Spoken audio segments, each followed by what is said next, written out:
the early hours of October 31st, 2002. The city of São Paulo, under the heavy cloak of night, breathes the silence of those who sleep. In an upscale neighborhood, a large white house with a manicured garden and a swimming pool seems to be the embodiment of the upper-class policed dream. But within those walls, something was breaking. Not glass, not a door, something much more profound. Something like the very notion of humanity. 0 hours and 47 minutes. It is at this precise moment that Brazil is about to witness one of the most visceral, most disturbing crimes in its history. And the face behind it would not be that of a criminal, a monster easily identified. It would be the angelic face of an 18-year-old girl, rich, a university student, polyglot, Suzane von Richthofen. But who was this young woman, in fact? A cold-blooded murderess? A calculating manipulator? Or a sick mind living on the brink of moral insanity? This is not just the chronicle of a double homicide. It is a journey into the darkness of a psyche, a dive into the labyrinths of so-called moral madness. Fasten your seatbelts. You are about to understand why this case, even after more than 20 years, still haunts us. To understand the crime, one must first dismantle the facade. The von Richthofen family carried a heavy name, a legacy. Origins in the German nobility, aristocratic roots linked to the empire itself.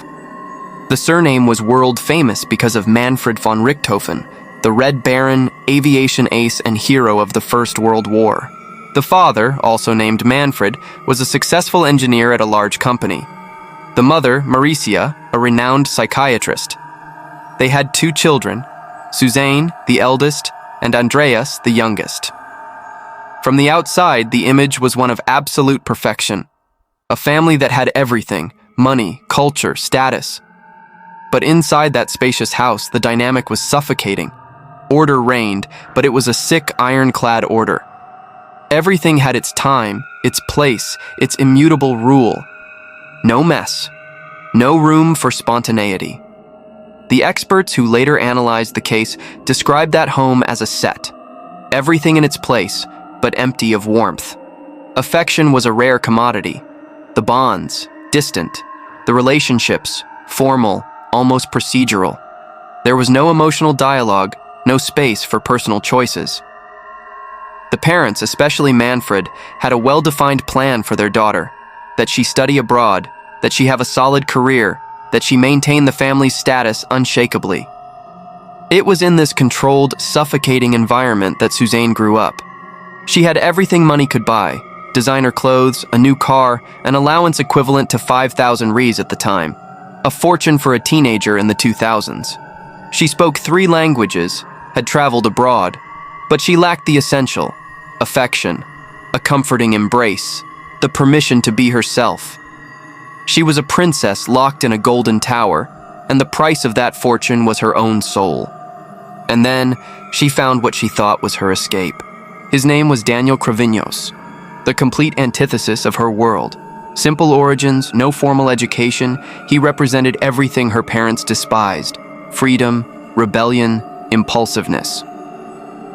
In the embrace of the Cravinhos family, Suzane found a warmth she had never known. That relationship, of course, was immediately discovered and vetoed tooth and nail by her parents.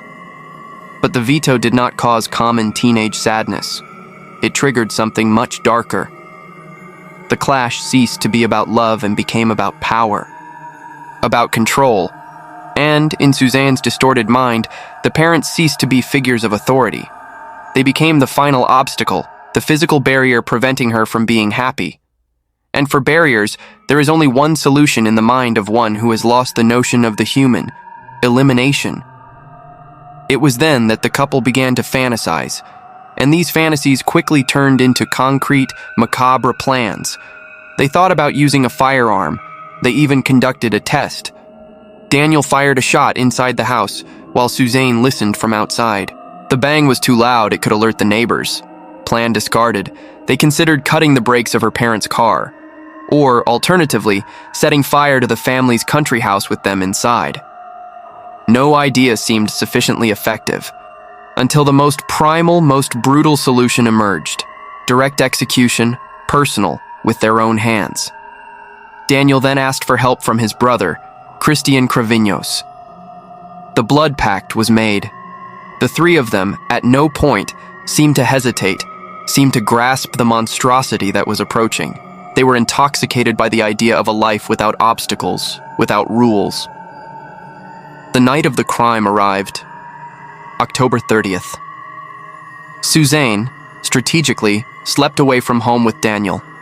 Her brother, Andreas, was at a LAN house, far from the epicenter of the tragedy. The following night, the trap was set. Suzane took the Cravignos brothers to her house. With keys and codes, she disarmed the security alarm, opened the gate without a sound, and let them in. She was the key, the link that made it all possible. Manfred and Mauricia were sleeping soundly in their room, side by side in the same bed. They didn't stand a chance. They were surprised in their deepest sleep. The assassins used wooden baseball bats. Daniel attacked Manfred, Christian, Mauricia. The blows were brutal, precise, meant to kill. And Suzane? Where was the daughter while her parents had their lives so violently taken? She was waiting in another room of the house.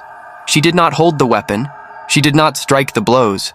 But her guilt was in many ways even greater. She architected, permitted, and watched, impassive, the destruction of her own family. Silence returned to the house. The mission was accomplished. What followed was a spectacle of almost unbelievable coldness. The couple went to a motel to consolidate their alibi. And with a calculation bordering on the pathological, Suzane insisted on getting a receipt. It was proof they were far from the crime scene. Later, they picked up Suzane's brother Andreas at the LAN house. They acted out concern, fear. Back at the crime scene, the act continued. It was Daniel himself who called the police, using the landline of the house. In a controlled voice, he said the house had been invaded by thieves and that his girlfriend's parents had been attacked. The police arrived quickly. The house was open, but there were no signs of a break-in. Nothing was ransacked. The supposed thieves took nothing of value, as if they knew the place perfectly. The puzzle pieces, for the more experienced investigators, were already starting to not fit together. Days later, a crass mistake. Christian Cravignos showed up with a new motorcycle, paid for with dollars that had been taken from the von Richthofen house. The noose began to tighten around the three of them. The confession came, and with it, the most terrifying face of Suzane von Richthofen began to emerge. Daniel, in jail, must have realized the level of manipulation he was subjected to when his girlfriend made him a surreal proposal, that he take the blame for everything alone. She, free, could visit him in prison.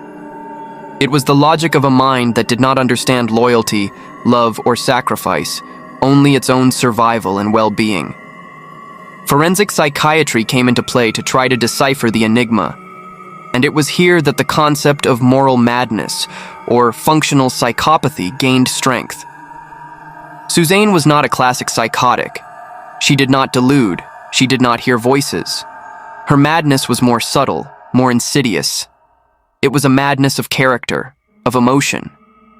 She inhabited the so-called borderline zone, a nebulous territory between sanity and insanity. People like this are often articulate, intelligent, seductive. They can move through society with ease, but inside they are egocentric, incapable of feeling genuine empathy, and lack a moral break. They do not feel guilt. What they feel at most is the annoyance of being caught. The experts subjected her to a battery of psychological tests. What they found was frightening. Suzane was insidious, narcissistic, with deeply repressed aggressiveness and a terrifying emotional coldness.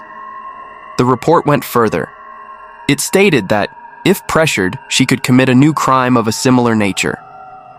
She herself, in an act of dark infantilism, tried to defraud one of the world's most restricted psychological tests, the Rorschach test. Somehow she managed to get prior access to the famous ink blots. She thought that if she pretended to be a positive person, describing the blots as beautiful and harmonious figures, she would fool the psychologists. What she didn't know is that the test does not assess what you see, but how you see it. The lack of surprise when looking at the images the pupil that does not dilate, the rehearsed speech. It was all noticed. The mask, once again, slipped. In conversations with her lawyers, she demonstrated her complete moral disconnection. She even suggested they try to overturn the accusation of heinous crime, which is one committed for a frivolous or repugnant motive. She argued with bureaucratic coldness that her crime was not heinous. It was, in her mind, a legitimate means to achieve her own happiness.